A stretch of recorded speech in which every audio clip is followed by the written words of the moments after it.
नमस्कार दोस्तों। We are Exampur Sikar के इस एजुकेशन चैनल पे आप लोगों का स्वागत है। आज अपन लोग राजस्थान हिस्ट्री के अंदर राजस्थान में जो प्रमुख वंश है मेवाड़ वंश, उस मेवाड़ राजवंश का इतिहास के बारे में अपन लोग बात करेंगे। तो आज अपन लोग क्लास स्टार्ट कर रहे हैं, वो कर रहे हैं राजस्थान इतिहास की।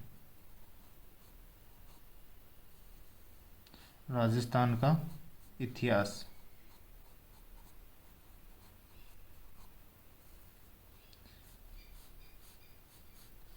राजस्थान इतिहास के अंदर दोस्तों आज अपन लोग जो टॉपिक ले रहे हैं वो टॉपिक ले रहे हैं मेवाड़ का इतिहास। मेवाड़ राजवंश का इतिहास। तो मेवाड़ राजवंश का जो इतिहास है इस पे अपन लोग आज बात करेंगे। तो मेवाड़ के इतिहास की क्लास स्टार्ट करने से पहले दोस्तों थोड़ा सा राजस्थान का जो सामान्य परिचय है उस सामान्य परिचय के ऊपर अपन लोग थोड़ी सी बात करेंगे कि राजस्थान के अंदर राजस्थान का सामान्य परिचय देखें। राजस्थान का सामान्य परिचय।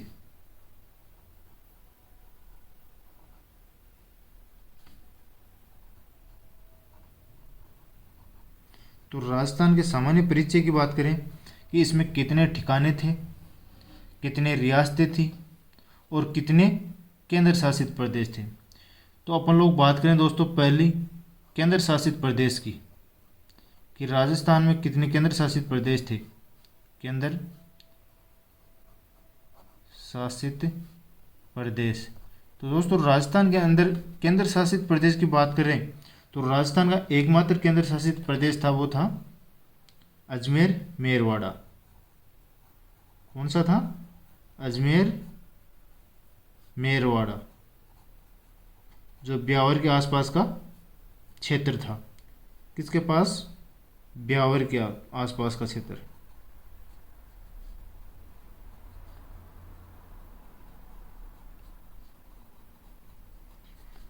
तो केंद्र शासित प्रदेश की बात करें तो राजस्थान का एकमात्र केंद्र शासित प्रदेश था, वो था अजमेर मेरवाड़ा, जो ब्यावर के आसपास का क्षेत्र था। उसके बाद में बात आती है, वो आती है ठिकाने की, कि ठिकाने कितने थे। तो राजस्थान के अंदर ठिकानों की बात करें तो ठिकाने थे 3 दोस्तों। और रियासतों की बात करें कि राजस्थान के अंदर कितनी रियासतें थी, तो राजस्थान के अंदर टोटल 19 रियासतें थी।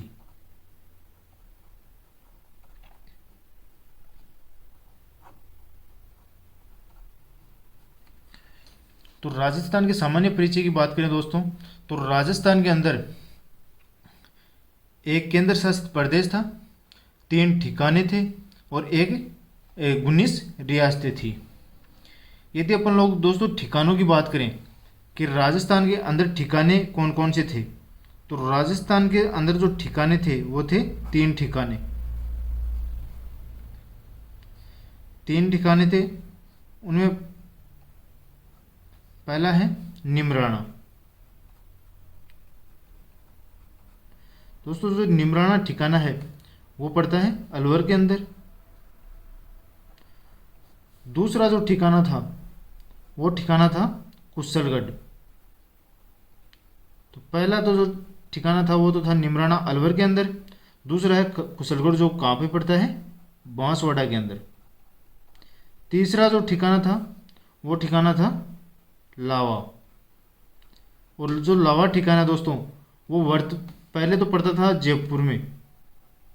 जब एक राजस्थान का एकीकरण हो रहा था, उस एकीकरण के समय लावा है वो कहाँ पे था? जयपुर के अंदर पहले।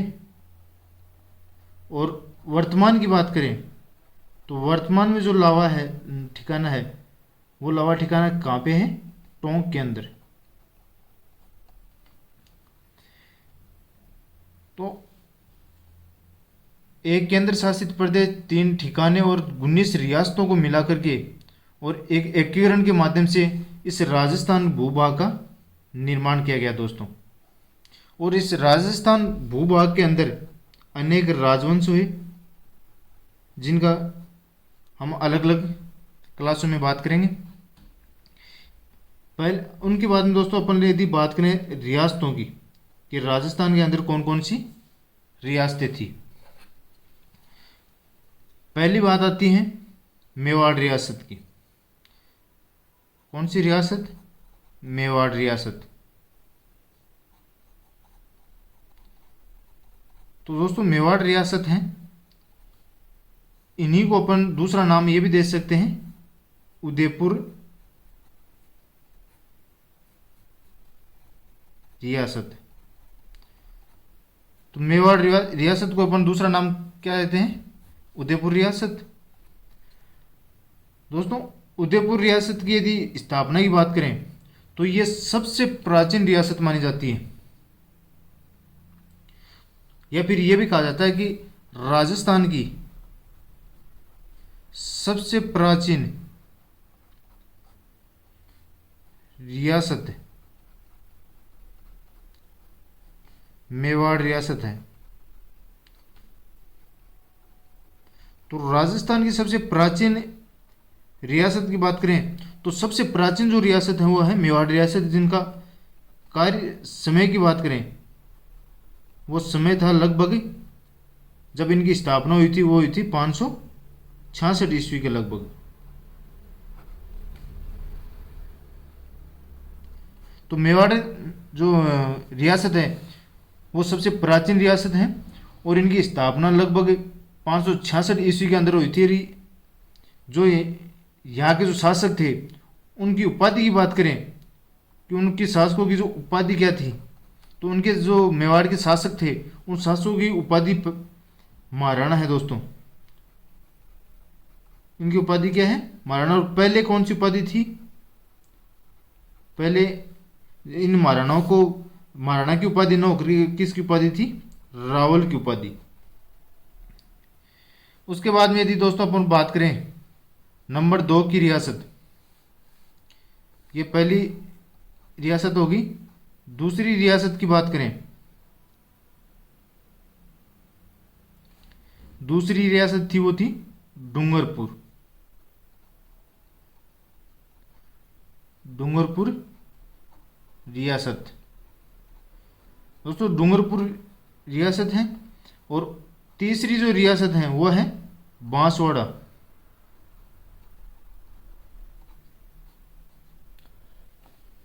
बांसवाड़ा रियासत में। और चौथी जो रियासत थी वो रियासत थी प्रतापगढ़।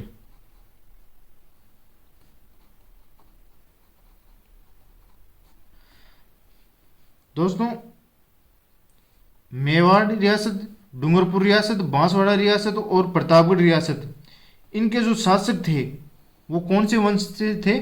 गुहिल वंश से थे।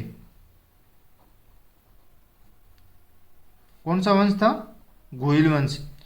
तो कई बार क्वेश्चन पूछ लिया जाता है कि डूंगरपुर रियासत के जो शासक थे वो कौन से वंश के शासक थे? तो वो थे गुहिल वंश के शासक, जिन्होंने इन रियासतों पर क्या किया है?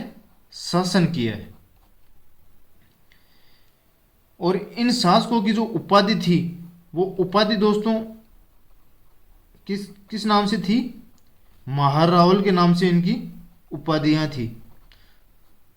तो मेवाड़ रियासत, डूंगरपुर रियासत और बांसवाड़ा रियासत और प्रतापगढ़ रियासत है, इनमें किस शासन जो राजा थे या फिर राजवंश थे वो कौन से राजवंश से थे? वो गोहिल राजवंश के शासक थे जिन्होंने यहाँ पर शासन किया था। और दोस्तों जो प्रतापगढ़ रियासत है इनकी जो स्थापना है वो किसने की थी? राव प्रताप सिंह ने, न कि महाराणा प्रताप ने। तो जो प्रतापगढ़ रियासत है इसकी स्थापना करते हैं वो करते हैं राव प्रताप।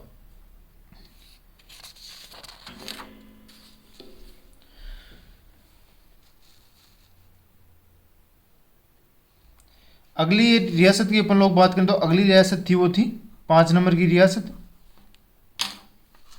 वो रियासत है मारवाड़ रियासत। मारवाड़ रियासत कह दो या फिर कह दो इनको जोधपुर की रियासत।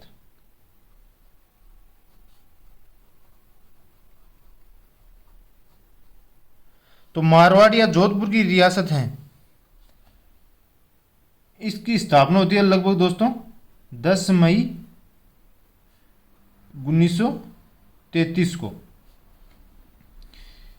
जब जोधपुर रियासत का निर्माण होता है तो मारवाड़ से 3 रियासतों का निर्माण हो जाता है। पहली जोधपुर रियासत, दूसरी है वो, या वैसे बोलते हैं 6 नंबर की जो रियासत है वो है बीकानेर रियासत, और 7वीं है किशनगढ़। किशनगढ़ रियासत। दोस्तों ये तीनों ही रियासत किसके अंदर आती है? मारवाड़ के अंदर आती है।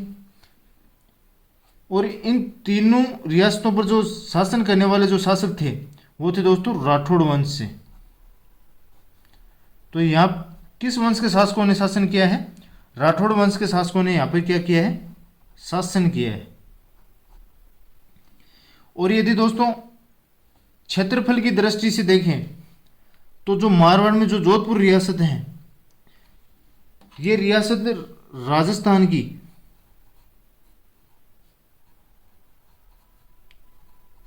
क्षेत्रफल की दृष्टि से, क्षेत्रफल की दृष्टि से सबसे बड़ी रियासत है, सबसे बड़ी रियासत है। तो कई बार प्रश्न पूछ लिया जाता है कि राजस्थान की क्षेत्रफल की दृष्टि से सबसे बड़ी रियासत है वो कौन सी है? तो राजस्थान में यदि क्षेत्रफल की दृष्टि से अपन लोग बात करें तो राजस्थान में क्षेत्रफल की दृष्टि से सबसे बड़ी रियासत है तो वह है मारवाड़ या जोधपुर रियासत, राजस्थान की सबसे बड़ी रियासत है। उसके बाद में यदि अपन लोग बात करें तो 8 नंबर की जो रियासत आती है वो रियासत आती है बूंदी रियासत। बूंदी रियासत। उसके बाद में 9 नंबर पे जो रियासत आती है वो आती है कोटा रियासत। कौन सी रियासत आती है? कोटा रियासत। और कोटा के बाद में जो रियासत आती है वो आती है झालावाड़ रियासत में। झालावाड़ रियासत। दोस्तों बूंदी रियासत, कोटा रियासत और झालावाड़ रियासत हैं, इन पर किन राजपूत शासकों ने शासन किया है? तो यहाँ पे जिन शासकों ने शासन किया है वो शासक थे हाड़ा वंश शासकों ने यहाँ पे शासन किया है। हाड़ा वंशों ने क्या किया है? इन तीनों रियासतों पर शासन किया है। और दोस्तों राजस्थान की यदि सबसे नवीन रियासत की बात करें तो राजस्थान की सबसे नवीनतम जो रियासत है वो रियासत है राजस्थान की सबसे नवीन रियासत, सबसे नवीन रियासत। तो राजस्थान की सबसे नवीन जो रियासत है वो कौन सी रियासत है? झालावाड़ रियासत है। तो कई बार प्रश्न पूछ लिया जाता है कि राजस्थान की सबसे नवीनतम जो रियासत है वो कौन सी है? तो वो रियासत है झालावाड़। इसके बाद में जो रियासत अगली रियासत आती है दोस्तों 11 नंबर की रियासत, वो रियासत है भरतपुर रियासत। भरतपुर रियासत। और नंबर 12 पर जो रियासत आती है वो आती है अलवर, धौलपुर रियासत। अगली रियासत है वो कौन सी है? धौलपुर रियासत। दोस्तों भरतपुर रियासत और धौलपुर रियासत पर जिन शासकों का शासन रहा है वो शासक थे जाट वंश से, या फिर जाटों का इन पर शासन रहा है। और जाटों में भी कौन से जो गोत्र के जाट हैं जिन्होंने यहाँ पे शासन किया है वो थे सिनवार जाट। तो सिनवार जो जाट हैं इनका यहाँ पर क्या रहा है, शासन रहा है। अगली रियासत की बात करें तो अगली 13 नंबर की रियासत है वो है जैसलमेर। कौन सी रियासत है, जैसलमेर रियासत। और अगली रियासत है वो है करौली रियासत।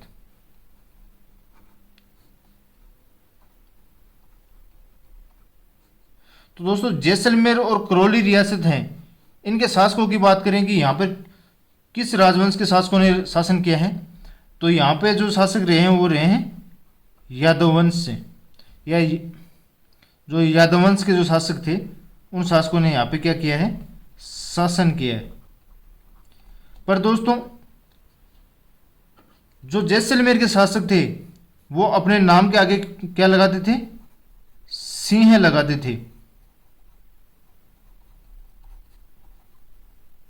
और जो करौली के जो शासक थे वो अपने नाम के आगे पाल शब्द लगाते थे।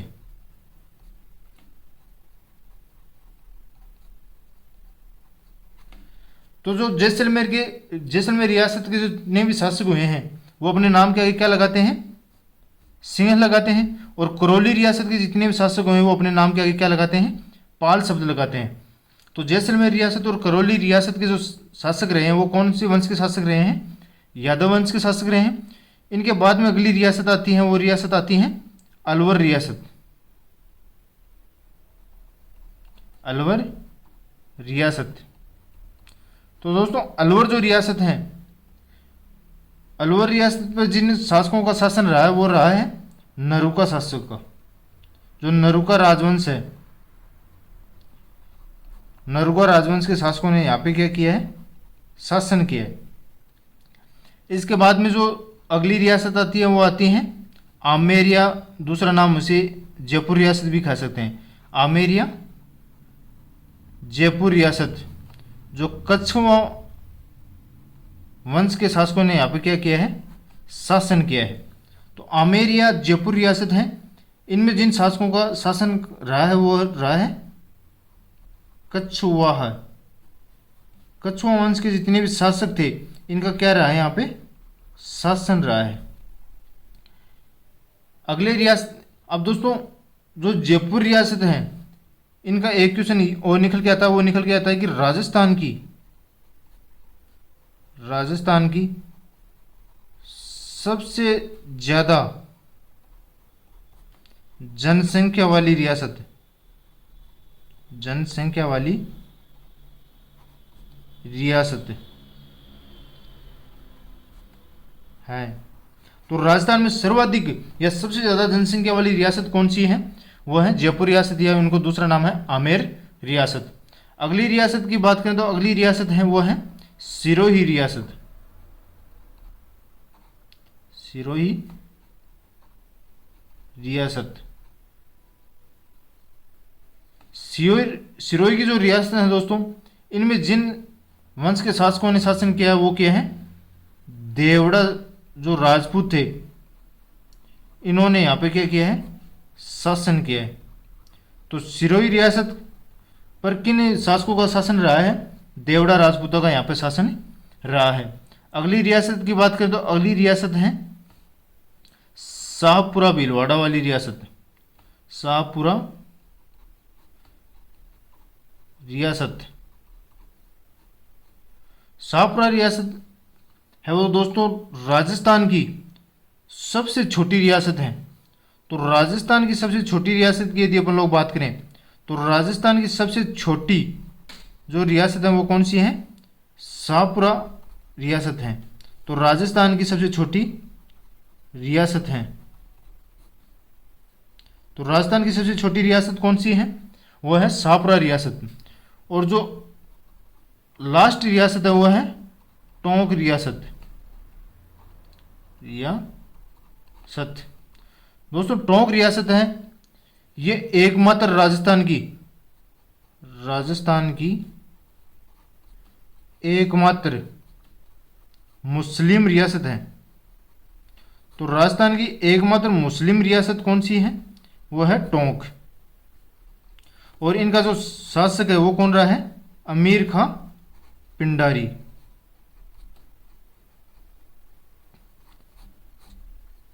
तो दोस्तों एक बार फिर से रिवाइज कर लेते हैं। यदि हम राजस्थान इतिहास की बात करें तो राजस्थान इतिहास के अंदर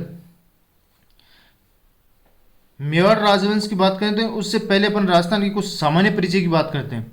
राजस्थान के अंदर एक केंद्र शासित प्रदेश था अजमेर, मेरवाड़ा जो ब्यावर के आसपास का क्षेत्र है, 3 थे ठिकाने और 19 थी रियासतें। यदि ठिकानों की अपन लोग बात करें तो राजस्थान में 3 ठिकाना थे। एक तो था निमराना जो अलवर में पड़ता है, दूसरा कुशलगढ़ बांसवाड़ा में पड़ता है और तीसरा लावा जो पहले एकीकरण के समय तो जयपुर में था, वर्तमान में कहाँ पे है, टोंक के अंदर है। अगले बात करें कि राजस्थान की जो प्रमुख रियासतें थी उनमें सबसे बड़ी रियासत की अपन लोग बात करें तो सबसे बड़ी यदि रियासत थी तो वो थी मेवाड़ रियासत, जो दूसरा इनका नाम है वो उदयपुर रियासत भी है। तो मेवाड़ रियासत की दोस्तों स्थापना होती है वो होती है 1966 के अंदर, और यहाँ के जो शासक थे वो अपने नाम से पहले महाराणा लगाते हैं, और जब ही मेवाड़ रियासत की स्थापना से पहले यहाँ के जो भी शासक थे वो अपने नाम के आगे क्या लगाते थे, रावल लगाते थे। और अगली रियासत है वो डूंगरपुर रियासत है, फिर बांसवाड़ा रियासत है और उनके बाद में प्रतापगढ़ रियासत। दोस्तों मेवाड़ रियासत, डूंगरपुर, बांसवाड़ा और प्रतापगढ़, इन रियासतों के ऊपर जिन शासकों ने शासन किया है वो किया है गुहिल वंश के शासकों ने यहाँ पे क्या किया है, शासन किया है। और जो इनकी गुहिल वंश के शासक है वो किस उपाधि से धारण कर रखी थी, वो महारावल की उपाधि धारण कर रखी थी। और जो दोस्तों प्रतापगढ़ रियासत है इनकी स्थापना किसने की थी, राव प्रताप सिंह ने, न कि महाराणा प्रताप ने। अगली रियासत की बात करें तो अगली रियासत है वह है मारवाड़। मारवाड़ का दूसरा नाम क्या है दोस्तों, जोधपुर। और मारवाड़ जो रियासत है इनकी स्थापना होती है वो होती है 10 मई 1933 को अंदर। दोस्तों राजस्थान की यदि क्षेत्रफल की दृष्टि से सबसे बड़ी रियासत की बात करें तो राजस्थान की क्षेत्रफल की दृष्टि से सबसे बड़ी यदि रियासत है तो वो रियासत है मारवाड़ रियासत। इनके बाद में आती है बीकानेर रियासत और उसके बाद में आती है किशनगढ़ रियासत। दोस्तों मारवाड़, बीकानेर और किशनगढ़ की जो रियासत है इन पर जिन वंश का शासन रहा है वो शासन था राठौड़ वंश। तो राठौड़ वंश के शासक हैं, इन्होंने यहाँ पर शासन किया है। अगली रियासत की बात करें तो अगली रियासत है बूंदी, उसके बाद में आती है कोटा और झालावाड़। ये 3 रियासत हैं जिन्होंने जिस पर हाड़ा वंश के शासकों का क्या रहा है, शासन रहा है। और जो झालावाड़ रियासत है दोस्तों ये राजस्थान की सबसे नवीन रियासत है। तो कई बार क्वेश्चन ये पूछ लिया जाता है कि राजस्थान की सबसे नवीनतम रियासत कौन सी है, और ऑप्शन दे देता है कोटा, बूंदी, झालावाड़ और भरतपुर। तो ऑप्शन कौन सा है, झालावाड़ रियासत है जो राजस्थान की सबसे नवीनतम रियासत है। अगली रियासत की बात करें तो भरतपुर रियासत है, और उससे अगली रियासत की बात करें तो वह है धौलपुर रियासत। दोस्तों भरतपुर और धौलपुर रियासत राजस्थान की 2 ऐसी रियासतें हैं जिन पर किसने शासन किया है, जाटों ने शासन किया है। और कई बार यह भी पूछ लिया जाता है कि धौलपुर और भरतपुर रियासत में किस गोत्र के जाटों ने शासन किया है, तो वो क्या है, सिंचन वार जाट, जो गोत्र के जाट थे उन्होंने यहाँ पर शासन किया है। अगली रियासत की बात करें तो अगली रियासत है जैसलमेर रियासत और करौली रियासत। दोस्तों जैसलमेर और करौली रियासत है इन पर किस वंश के शासकों ने शासन किया है, इस पर क्या है, यादव वंश के शासकों ने शासन किया है। लेकिन दोस्तों जो जैसलमेर के शासक हैं वो अपने नाम के आगे क्या लगाते हैं, सिंह नाम के अंत में क्या लगाते हैं, सिंह लगाते हैं। और जो करौली रियासत के जो शासक हैं वो अपने नाम के अंत में क्या लगाते हैं, पाल लगाते हैं। अगले रियासत की बात करें तो अगली रियासत है वो है अलवर रियासत। अलवर रियासत में दोस्तों किस वंश के राजवंशों ने शासन किया है, यहाँ पे क्या है, नरुका राजवंश के जो शासक हैं इन्होंने यहाँ पे क्या किया है, शासन किया है। अगली रियासत की बात करें तो अगली रियासत है वो है आमेर रियासत। आमेर रियासत को ही दूसरा नाम दिया दोस्तों जयपुर रियासत। जयपुर या आमेर रियासत में दोस्तों किसका शासन रहा है, कछुआ राजवंश का शासन यहाँ पे रहा है। और राजस्थान में सबसे बड़ी यदि जनसंख्या वाली रियासत की बात करें तो राजस्थान की सबसे बड़ी जनसंख्या वाली रियासत है वो है जयपुर रियासत। इसके बाद में जो रियासत आती है वो आती है सिरोही रियासत जिसमें देवड़ा राजपूतों का शासन रहा है। उसके बाद में आती है शाहपुरा रियासत जो दोस्तों राजस्थान की सबसे छोटी रियासत की बात करें तो वो कौन सी रियासत है, शाहपुरा रियासत। तो राजस्थान की सबसे छोटी रियासत कौन सी है, शाहपुरा रियासत। उसके बाद में थे टोंक रियासत। दोस्तों राजस्थान की एकमात्र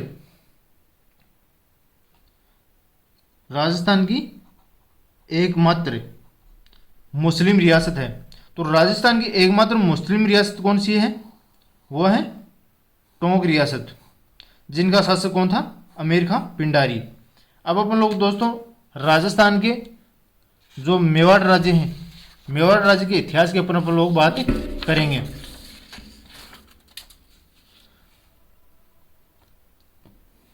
तो अपन लोग बात कर रहे हैं राजस्थान में जो मेवाड़ राज्य है, इनके इतिहास की अपन लोग बात करें तो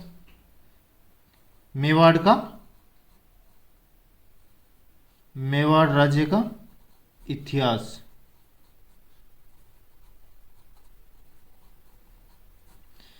मेवाड़ राज्य के इतिहास की अपन लोग बात करें तो दोस्तों मेवाड़ राज्य में जिन शासकों का शासन रहा है वो कौन से शासक थे? वो थे गुहिल वंश के। गुहिल वंश के जो शासक हैं, इन्होंने मेवाड़ रियासत पर क्या किया है? शासन किया है। दोस्तों जो गुहिल वंश है, इन्हें दूसरा नाम दिया गया है, वो दिया गया है गुहिलोत। गुहिलोत या फिर दूसरा नाम दिया है सिसोदिया। सिसोदिया राजवंश। दोस्तों जो मेवाड़ रियासत है, इनमें या तो गुहिलोत या फिर इनको सिसोदिया कह सकते हैं, या फिर ये कह सकते हैं गुहिल वंश ने क्या किया है? शासन किया है। तो कई बार प्रश्न पूछ लिया जाता है कि मेवाड़ रियासत में किन शासकों ने शासन किया है? तो मेवाड़ रियासत के ऊपर गुहिल वंश के शासकों ने क्या किया है? शासन किया है। और जो मेवाड़ रियासत है दोस्तों, मेवाड़ रियासत है, ये भी कह सकते हैं कि संसार की या विश्व की या फिर ये कह सकते हैं कि भारत की सबसे प्राचीन जो गुहिल वंश है, वो संसार का सबसे प्राचीन या भारत का सबसे प्राचीन क्या है? राजवंश है। तो मेवाड़ रियासत के अंदर जिन वंश ने शासन किया है, वो पूरे संसार का या विश्व या भारत का सबसे प्राचीन क्या है? राजवंश है। यदि मेवाड़ रियासत के अंदर जिलों की बात करें कि मेवाड़ रियासत के अंदर कौन कौन से जिले आते हैं, तो मेवाड़ रियासत के अंदर जिलों की बात करें तो मेवाड़ रियासत में 4 जिले आते हैं दोस्तों। पहला आता है भीलवाड़ा। दोस्तों भीलवाड़ा का कुछ ही भाग आता है, यानी कि लगभग भीलवाड़ा है वो ही, कुछ भाग है भीलवाड़ा का वो नहीं आता है। एक आता है दोस्तों इसमें राजसमंद, एक आता है दोस्तों इसमें उदयपुर,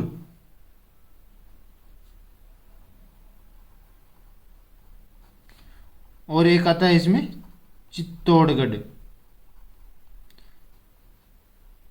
तो मेवाड़ रियासत के अंदर 4 जिले आते हैं, भीलवाड़ा, राजसमंद, उदयपुर और चित्तौड़गढ़। दोस्तों यहाँ पे महाभारत काल के यदि क्षेत्र की बात करें, महाभारत काल में ये क्षेत्र किस नाम से जाना जाता था? कई बार ये प्रश्न भी पूछ लिया जाता है। तो जो मेवाड़ का जो क्षेत्र है, ये प्राचीन काल में या उस काल में जब महाभारत के काल के अंदर की बात करें अपन लोग, तो महाभारत के अंदर दोस्तों जो मेवाड़ का क्षेत्र था, इस मेवाड़ के क्षेत्र को मेवाड़ राज्य न कहकर इसको कहा जाता था सीवी जनपद।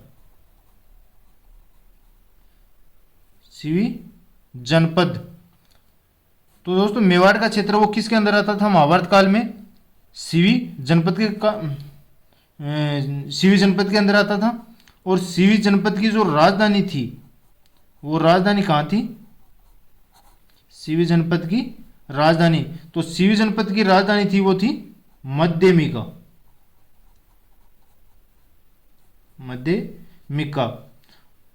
अब यदि सीवी जनपद की वर्तमान में जो मध्यमिका है वो कहाँ पे पड़ता है? नगरी के अंदर। तो ये भी कह सकते हैं कि इनकी जो सीवी जनपद की जो वर्तमान राजधानी है, वो वर्तमान राजधानी क्या है? नगरी है। तो मेवाड़ का क्षेत्र है वो प्राचीन काल में महाभारत काल के अंदर सीवी जनपद के क्षेत्र में आता था। और सीवी जनपद की जो राजधानी है वो राजधानी कहाँ पे है? मध्यमिका में है। और मध्यमिका को वर्तमान में कहाँ पे स्थित है? नगरी के अंदर। दोस्तों, जो मेवाड़ वाला क्षेत्र था, इस क्षेत्र के अंदर जो जाति निवास करती थी वो जाति थी मेव। मेव या फिर इसे दूसरा नाम दिया जाता था, वो दिया था मेर। मेव या मेर जाति होने के कारण ही इसका नाम क्या पड़ा था? मेवाड़ पड़ा था। तो मेव या मेर जाति है, ये मेवाड़ में क्या पाई जाती थी? अधिकतम पाई जाती थी या अधिक पाई जाती थी, तो मेव या मेर जाति अधिक पाई जाने के कारण इस भूभाग या इस क्षेत्र का नाम है वो क्या रखा गया था? मेवाड़ रखा गया था। या फिर इन्हीं मेदपाट का जो अपभ्रंश होकर के नाम पड़ा था वो पड़ा था मेदपाट, जो एक संस्कृत भाषा का नाम है। और इसी का यदि अपन लोग हिंदी अनुवाद करें तो हिंदी अनुवाद इनका था वो था प्रागवाट। ये किस भाषा में है? हिंदी भाषा में।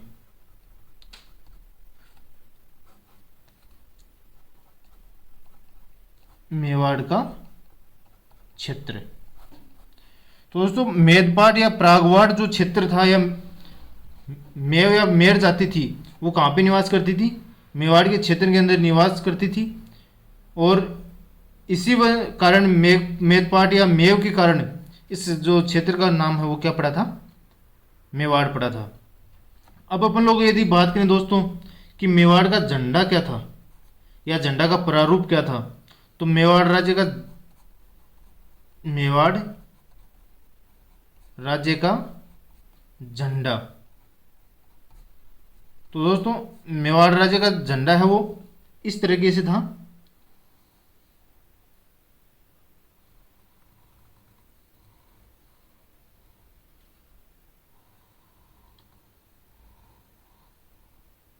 जहां ऊपरी यहां पे सूर्य भगवान की क्या थी? सूर्य भगवान का चित्र बना हुआ था।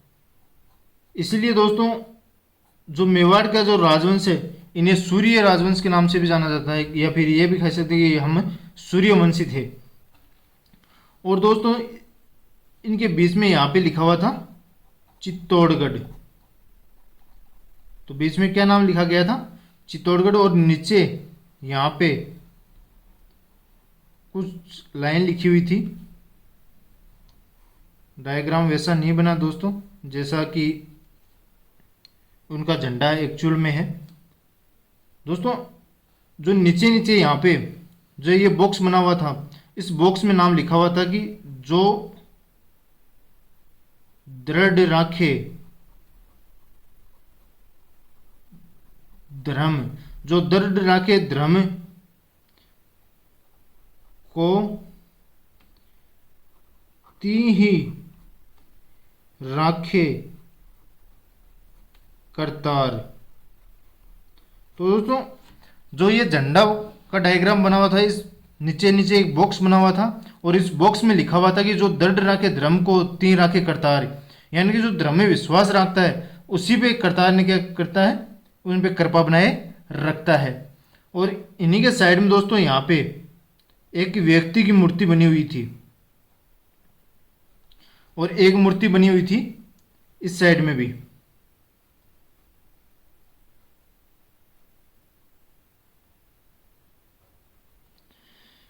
दोस्तों, इनके हाथ में तो बताया जाता है भाला या त्रिशूल अपन लोग जो कहते हैं वो है। और इनका नाम जो बताया जाता है वो बताया जाता है भील योद्धा, कि ये एक भील योद्धा था। और इधर जो व्यक्ति खड़ा था, इनकी आंखें भी बना देते हैं दोस्तों। इधर जो व्यक्ति खड़ा था, इनके तो हाथ में क्या था दोस्तों? भाला। और इधर जो व्यक्ति खड़ा था इनके हाथ में क्या थी, तलवार। और इनके हाथ में तलवार होने के कारण ये कहा गया कि ये एक क्षत्रिय योद्धा था। क्या था? क्षत्रिय योद्धा। दोस्तों इनके हाथ में त्रिशूल या भाला होने के कारण ये कहा गया कि ये एक भील योद्धा था या फिर भील सेनापति था। और इधर एक व्यक्ति की तस्वीर बनी हुई थी, इनके हाथ में तलवार थी, इसलिए कहा गया कि ये हो सकता है कि एक क्षत्रिय योद्धा होगा। और दोस्तों जो भील योद्धा है इनका एक नाम की बात की जाएगी, वही किसका नाम रखा गया था, तो ये नाम रखा गया था पुंजा भील के नाम पे, कि ये पुंजा भील हो सकता है। क्योंकि जो पुंजा भील था दोस्तों, ये महाराणा प्रताप की जो सेना है, महाराणा प्रताप की सेना, तो महाराणा प्रताप की सेना का क्या था, सेनापति था। तो ये एक मेवाड़ जो रियासत थी उसका झंडा था। ऊपर ही ऊपर यहाँ भगवान सूर्य की प्रतिमा बनी हुई थी। इस भगवान सूर्य की प्रतिमा होने के कारण जो मेवाड़ राजवंश के जो शासक थे वो अपने आप को क्या कहते थे, सूर्यवंशी कहते थे, सूर्यवंशी। तो सूर्यवंशी होने का दोस्तों एक अन्य भी स्रोत अपन लोगों को मिले हैं। एक तो मिला है बप्पा रावल के एक सिक्का मिला था। किसका सिक्का मिला था? बप्पा रावल का। बप्पा रावल का एक सिक्का मिला था जिस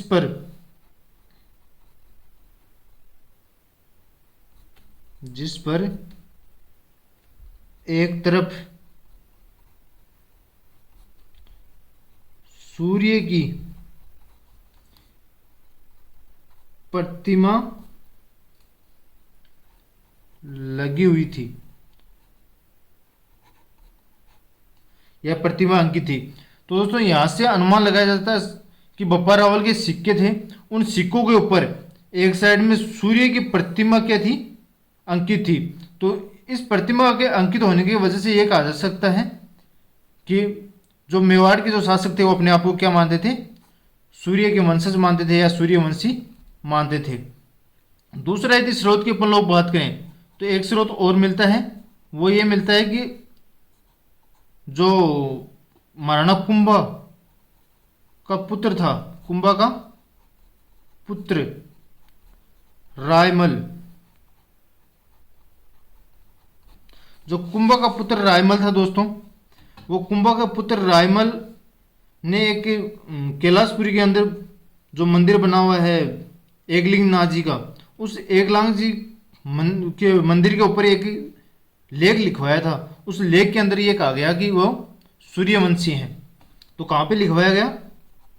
कैलाशपुरी गांव में। कैलाशपुरी गांव में किसका मंदिर बनाया था?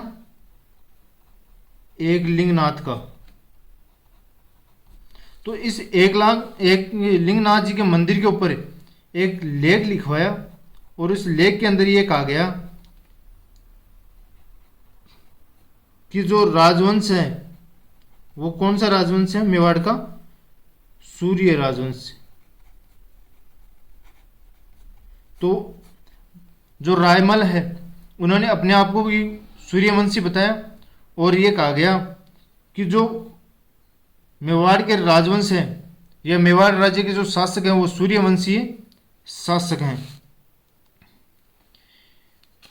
आगे अपन लोग बात करें दोस्तों तो गोयल वंश की उत्पत्ति की अपन लोग बात करें कि गोयल वंश की उत्पत्ति कहाँ से हुई थी।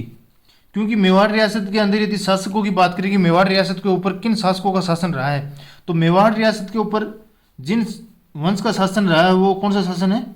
गोयल शासक है या गोयल राजवंश है। तो गोयल राजवंश या वंश की बात करें कि इनकी उत्पत्ति कहाँ से हुई, तो इनकी उत्पत्ति के अलग अलग तथ्य हैं दोस्तों। पहले तथ्य की अपन लोग बात करें तो वो तथ्य हैं अबुल फजल का।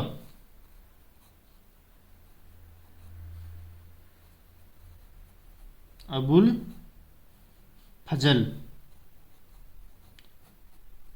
दोस्तों अबुल फजल ये कहता है कि जो मेवाड़ के जो घुइल वंश के जो शासक हैं वो ईरान के एक शासक था नौशेखा आदिल, उनकी संतान है। तो अबुल फजल ने क्या कहा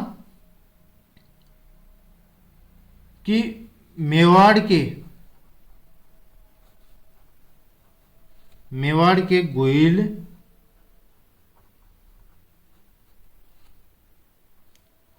वंश या फिर ये कह सकते हैं घुइल शासक, जो घुइल शासक थे वो ईरान के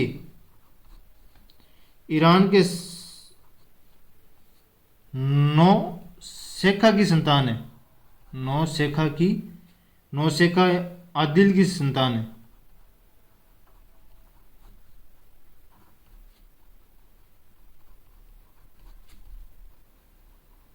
तो दोस्तों अबुल फजल ने कहा कि मेवाड़ के जो घुइल वंश है या घुइल शासक हैं वो ईरान का जो नौशेखा आदिल हैं उनकी संतान है। क्योंकि दोस्तों इन्होंने कहा कि जब नौशेखा है वो गुजरात से अपने राजस्थान के अंदर उन्होंने प्रवेश किया था, और राजस्थान में कहाँ पे, गुजरात से जो राजस्थान का जो भाग था वो था काठियावाड़, उस काठियावाड़ से उन्होंने राजस्थान में प्रवेश किया, और यहाँ के जो शासक हैं उन शासकों ने वहाँ पर शिलादित्य, जो गुजरात के शासक उस समय शिलादित्य थे, उनके समय में मेवाड़ में घुइल शासक की स्थापना होती है। क्यों? और जो नौशेखा दोस्तों आदिल वो भी ईरान का शासक था, और वो कहाँ पे आया था, राजस्थान आया था। कहाँ से आया राजस्थान में, गुजरात से जो गुजरात का एक प्रांत है वो पहले राजस्थान में आता था, काठियावाड़। तो काठियावाड़ से वो राजस्थान में आता है। इस वजह से जो अबुल फजल कहता है कि वो जो आज के दिन जो मेवाड़ में घुइल वंश है उनका जो घुइल वंश है वो उनकी उत्पत्ति बताते हैं या उनकी संतान बताते हैं। दूसरा जो मत आता है दोस्तों वो आता है कर्नल जेम्स टोड का। कर्नल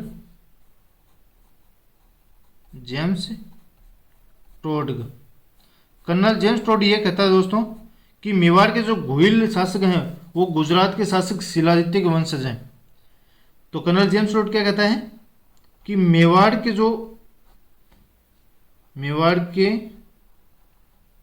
घुइल शासक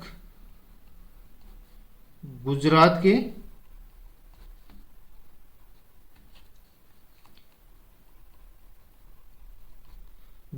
शासक शिलादित्य, गुजरात का शासक कौन था, शिलादित्य के वंशज हैं। तो दोस्तों कर्नल जेम्स टोड ये कहता है कि जो घुइल वंश हैं वो गुजरात के शिलादित्य के वंशज हैं, क्योंकि वो भी एक सूर्यवंशी शासक था।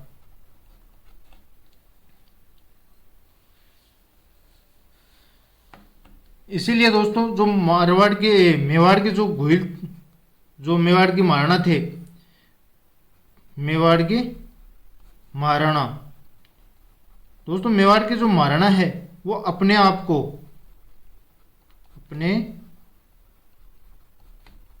को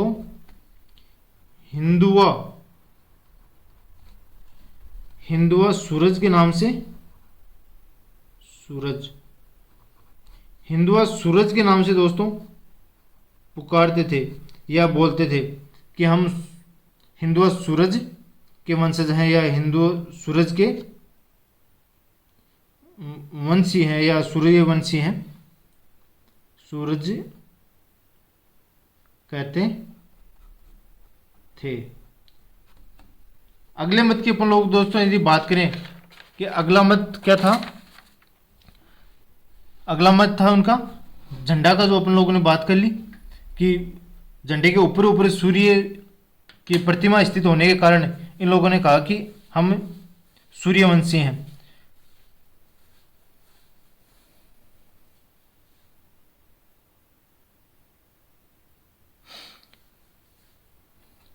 आगे अपन लोग दोस्तों बात करें कि गोइल वंश के जो शासक हैं, इन गोइल वंश के शासकों का आराध्य या गोइल वंश के कुल देवता की बात करें तो गोइल वंश का कुल देवता, दोस्तों गोइल वंश का जो कुल देवता है वो है एकलिंगनाथ। तो गोइल वंश का जो लोक देवता है वो कौन है? एकलिंगनाथ जी हैं, जो कहाँ पे स्थित हैं? कैलाशपुरी में, कैलाशपुरी गांव में। और दोस्तों कैलाशपुरी गांव कहाँ पे पड़ता है? ये पड़ता है उदयपुर के अंदर।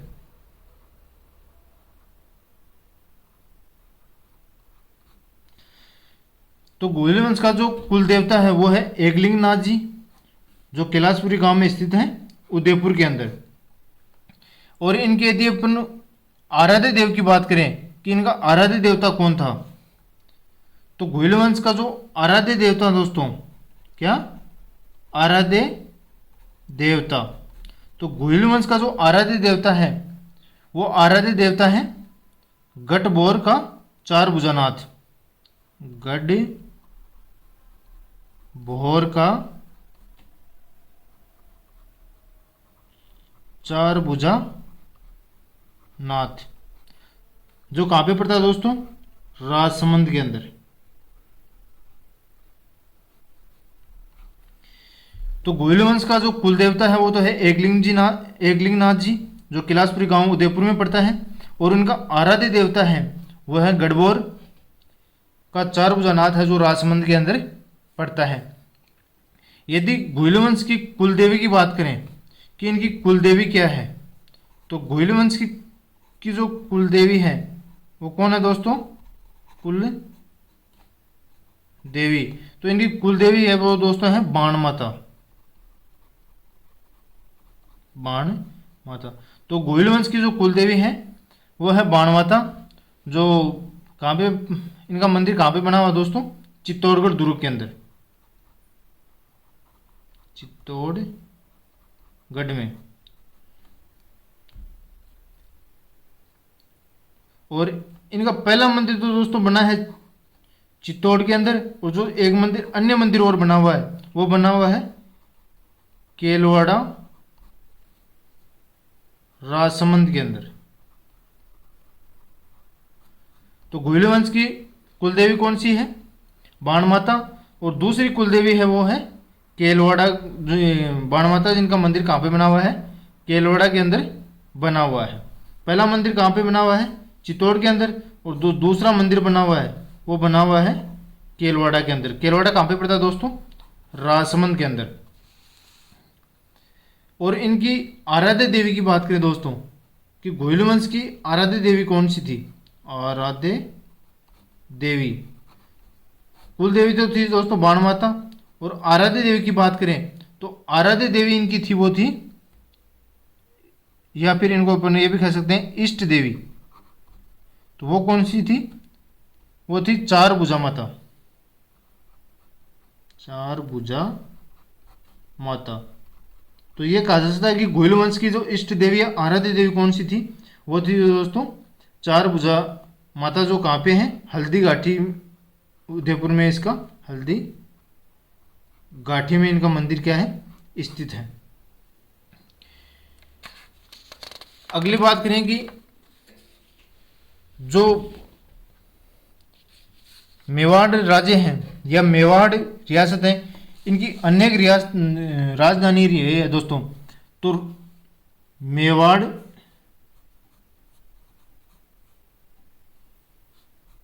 रियासत, मेवाड़ रियासत की अपन लोग दोस्तों बात करें उनकी राजधानियों की, कि मेवाड़ रियासत की राजधानी कौन कौन सी रही है?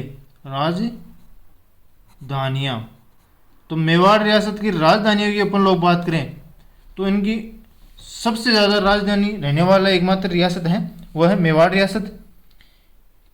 इनकी रियासतों की बात करेंगे, किसके शासनकाल में कौन सी रियासत में या कौन से शासनकाल के अंदर किसकी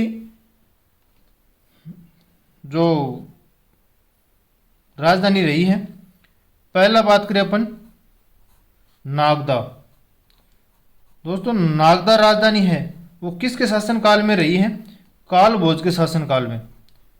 तो ये कहा जा सकता है कि मेवाड़ रियासत की राजधानी है वो काल भोज के शासनकाल में कहाँ पे रही है, नागदा के अंदर रही है। दूसरी बार अपन लोग बात करें तो दूसरी बात इनकी राजधानी रही है वो रही है आहड़। आहड़ दोस्तों अल्लट के समय, किसके समय, अल्लट के समय, अल्लट के समय जो राजधानी रही है वो मेवाड़ की राजधानी रही है आहड़। अगली राजधानी रही है दोस्तों वो रही है चित्तौड़।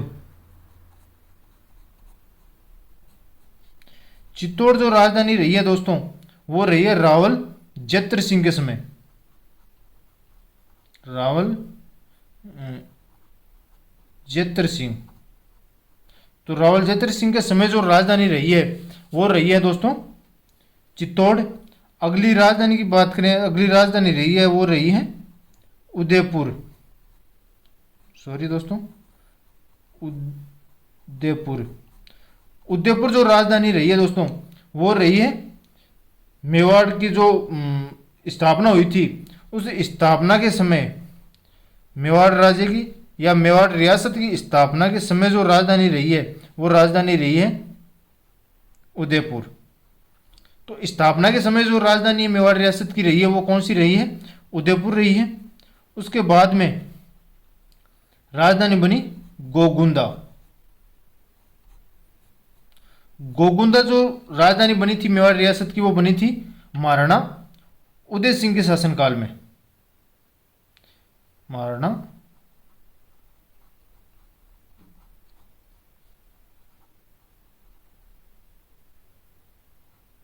उदय सिंह। वैसे तो दोस्तों जो उदयपुर मेवाड़ रियासत की राजधानी बनी थी वो भी महाराणा उदय सिंह के शासनकाल में बनी थी, और जो मेवाड़ रियासत का गठन हुआ था वो भी महाराणा उदय सिंह के समय में हुआ था। और गोगोंदा जो राजधानी बनी ये भी महाराणा उदय सिंह के शासनकाल में ही बनी थी। अगली राजधानी की बात करें तो वो बनी थी कुंभलगढ़। और उसके बाद में जो राजधानी बनी वो बनी थी चावंड। तो दोस्तों कुंभलगढ़ और चावंड ये दोनों राजधानी है वो किसके शासनकाल में बनी थी, ये बनी थी महाराणा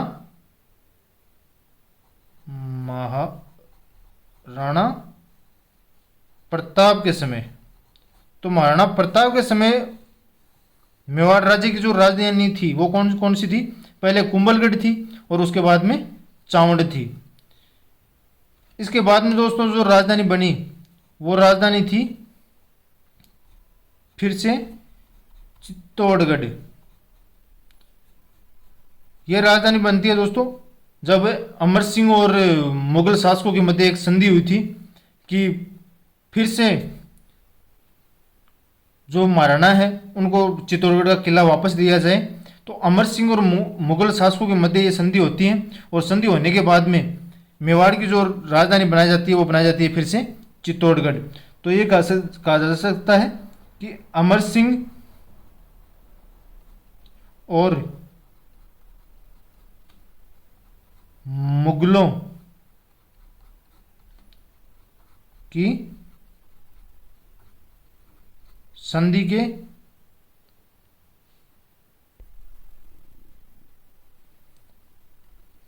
समय, तो अमर सिंह और मुगलों की संधि के समय जो मेवाड़ रियासत की राजधानी थी वो थी चित्तौड़गढ़। उसके बाद में जो राजधानी बनती है दोस्तों वो बनती है फिर से उदयपुर। और उदयपुर राजधानी बनती है वो बनती है दोस्तों जब ईस्ट इंडिया कंपनी के साथ जो ईस्ट इंडिया कंपनी है उनको व्यापार की अनुमति मिल जाती है, और वो संधि कर लेती है। और किसके आग्रह पर संधि करती है? कर्नल जेम्स टोड के। और कर्नल जेम्स टोड किससे आग्रह करते हैं? भीम सिंह से। तो कर्नल जेम्स टोड के आग्रह पर भीम सिंह के द्वारा ईस्ट इंडिया कंपनी के साथ संधि कर ली जाती है।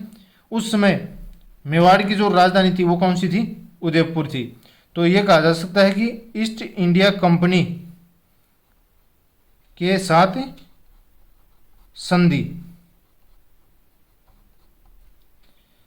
संधि के समय राजधानी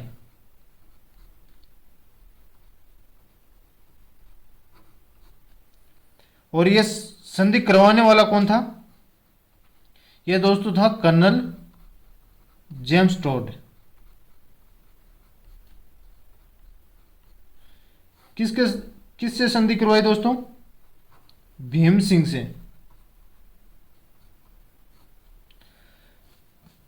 तो दोस्तों एक बार अपन लोग फिर से रिवाइज करते हैं कि मेवाड़ राज्य के इतिहास की अपन लोग बात करें तो मेवाड़ राज्य के इतिहास में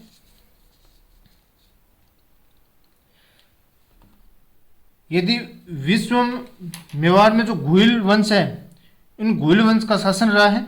और गुहिल वंश को अन्य नाम से किस नाम से जानते हैं? गुहिलोत, सिसोदिया राजवंश के नाम से भी अपन लोग जानते हैं। जो गुहिल वंश है दोस्तों, ये विश्व या संसार या भारत की सबसे पुराना यदि राजवंश की बात करें या सबसे प्राचीन राजवंश की बात करें तो वो कौन सा राजवंश है? गुहिल वंश है। यदि दोस्तों मेवाड़ राज्य के अंदर कौन कौन से जिले आते हैं? तो मेवाड़ राज्य के अंदर 4 जिले आते हैं: भीलवाड़ा, राजसमंद, उदयपुर और चित्तौड़गढ़। यदि महाभारत काल के अंदर बात करें कि मेवाड़ क्षेत्र है वो किस में आता था, तो मेवाड़ क्षेत्र वो शिवी जनपद के क्षेत्र में आता था। और शिवी जनपद की जो राजधानी थी वो थी दोस्तों मध्यमिका, जो वर्तमान में किस नाम से जानी जाती है? नगरी के नाम से जानी जाती है। दोस्तों जो मेवाड़ का जो क्षेत्र है इसमें मेर या मेर जाति की अधिक संख्या में पाई जाने के कारण इस क्षेत्र का नाम हो सकता है मेवाड़ पड़ा हो, या फिर इसी क्षेत्र को संस्कृत भाषा में मेदपाट के नाम से जाना जाता है। और हिंदी में इसका अनुवाद करें तो वो क्या होता है? प्रागवाड़, जो एक मेवाड़ का नाम रखा गया था।